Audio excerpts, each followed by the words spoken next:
Only few people who smoke or who drink or who get angry, they're called addicts. Everybody is an addict.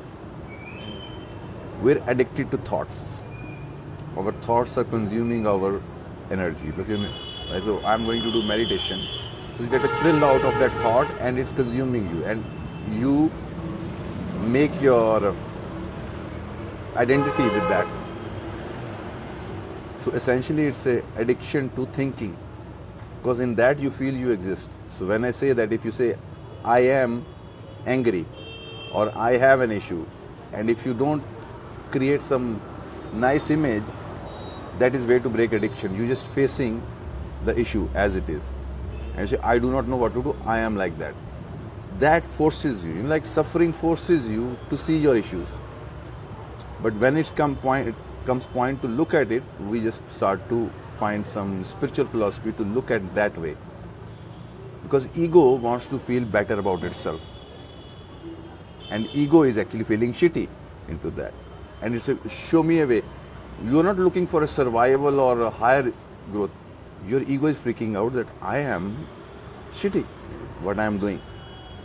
If you can stay with that, that is on the micro level, on the personal level.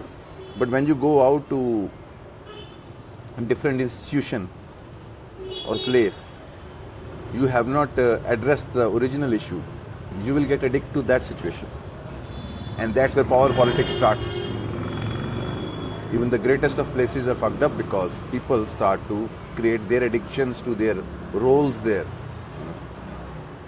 That I know better or something like that. These are all addictions essentially. And addiction is not really, as a mechanism, is not really understood what happens. Usually there are psychological analysis. And it boils down to the same thing. You do not have a mechanism where you can feel juice on your own with life.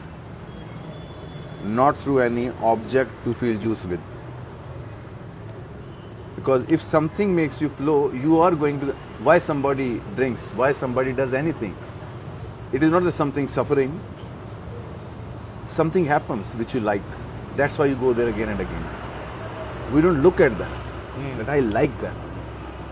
Yeah. Like there is a joke, no, one guy is drinking and his wife tries. So that's so bitter. So what do you think? I was enjoying all the time, No, because he's a drunk. So it's just, there is fun for you until you don't address that fun and really be sincere. I like it. Why don't you just say, I like it? The dual opposite is created because you want to fit in, you want to say that I am not like that really. This is hypocrisy. When you say I want to get out of addiction, you are being a hypocrite. So recently this guy from, what's his name, Friends, Matthew McConaughey, no, not Matthew. Friends? Matthew Perry, he died recently. Yeah. Addiction, pills, drunk, and whole system is how to get out, how to go to rehab. But they are not looking what this human being is looking for in that. He needs juice, and that's the only thing can give him juice, so that's why he's going for it. And he himself may not be aware. And our whole psychology around juice is of guilt. So now you're guilty about, let's say, sex. Overall psychology. If you do not feel guilty about masturbation, you will not get addicted to it. Because the whole stress is created, oh, I'm doing something wrong, oh, I am doing something this, I shouldn't be doing this, my kundalini will be damaged, I will never get enlightened, or something like that. You're never going to do anything anyway. Kundalini hardly takes it up there. But you are having, you're caring for a map to the city where you're never going to go. That's hypocritical. Right question would be that, what is it? You start to flow. Very simple thing, you start to flow, and we have a huge guilt around flowing. Because addiction is related with your swadhisthana, your energy flow, your sensuality, your sexuality, your pleasure sense, and that is riddled with guilt, that is riddled with everything else. And even people who go for meditation, who go to Sadhguru, you think there is no pleasure in the idea you're going there? If it was just sadhana, you will not go there, because you know you will start to flow, and that is not at rest. It is made, oh, you have to. I think God is a super addiction. Once you have that, you don't care about any other addiction. So that is very important to understand that environments can help, but other is that decisiveness, that if you decide not to do it, you will not do it.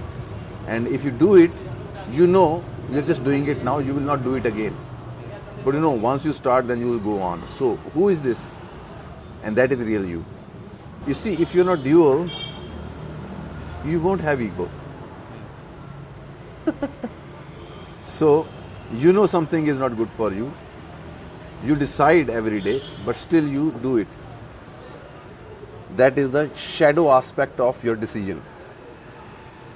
You see, when you are there as shadow, you cannot deny the shadow. So no matter how much you look, at one point you will, and that shadow is going to play into you. So, for example, there is one path. Watch everything, be witness. I feel what is going to work in today's time is, when there is a confusion, feel that I am confusion. When there is a thought, feel that I am thought. Now you're being total. That is the real union of Shakti and Shiva. What happens is Shakti and Shiva, confusion is going on, that is Shakti, and you are aware of that confusion. Now you are creating a problem inside here. Shiva can deal with that. Once you live that confusion clearly, it will dismantle it. But we never come to that point of culmination of a chaos. Little bit happens, we immediately start to put grand ideas. Let me do this, let me do that. So you get suspended in cosmic time or life's time, you get into that loop. Your energy is never able to transform and take a new birth. When you say that I am the anger, you have kind of ripened yourself. Know that fruit will fall.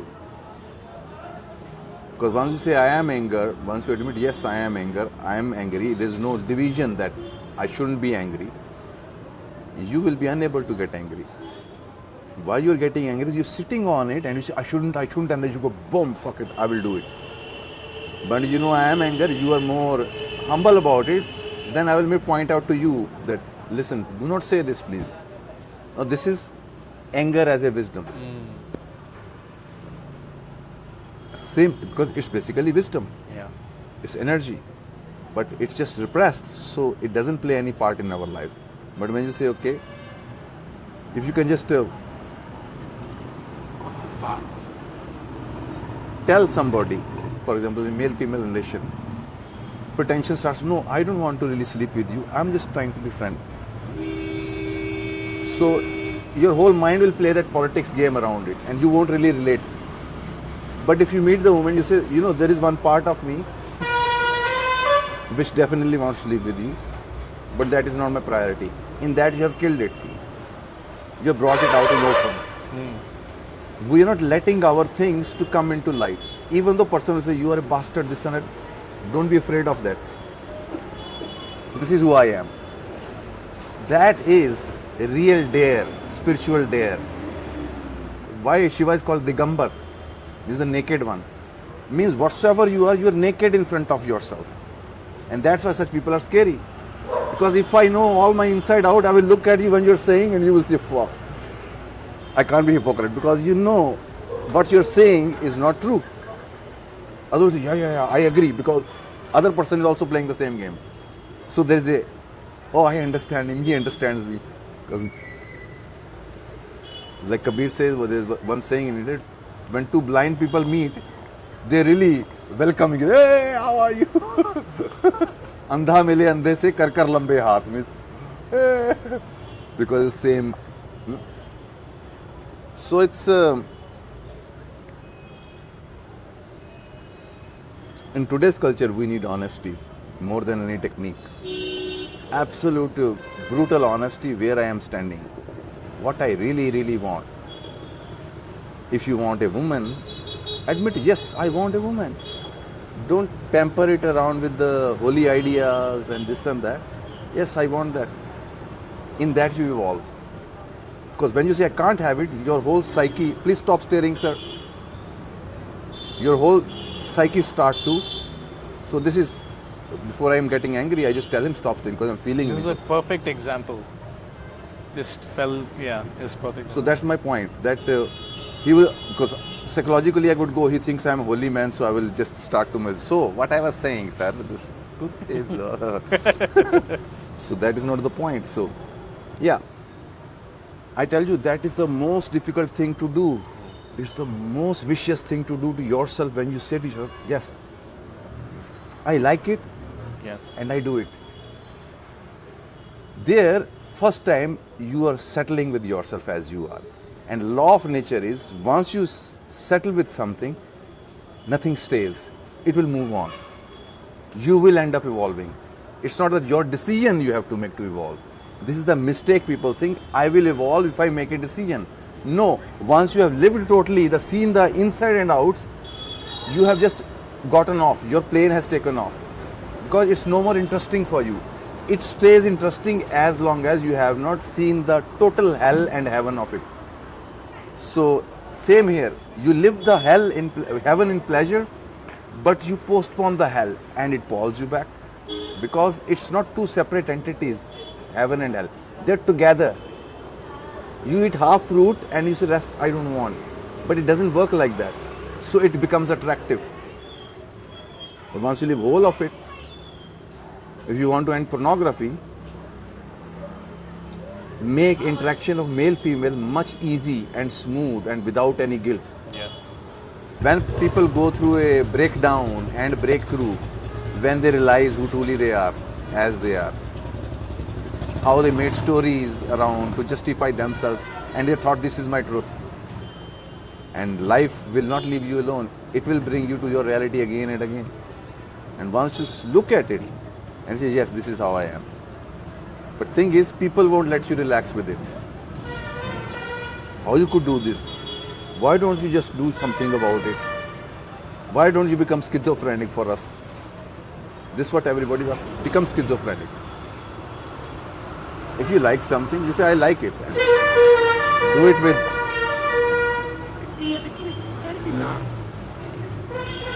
In that, your wisdom sees what you're doing. Otherwise, you're doing it, yet you're not looking what you're doing. Now again, when I say you will see what you're doing, it's not in a judgment. Again that mind comes, oh, I should judge this. That's very important to understand. Your swadharma is that who you are really and where you flow. Because your swadharma is hidden into your flow, which you have repressed and put lots of justifications and doubts and rejections on it. Otherwise, your swadharma could be very simple flow which you have rejected or made it efficient into something else. Shri Ramachandra Kripalu Bhaj Man Haran Ab Bhaya Darunam Nav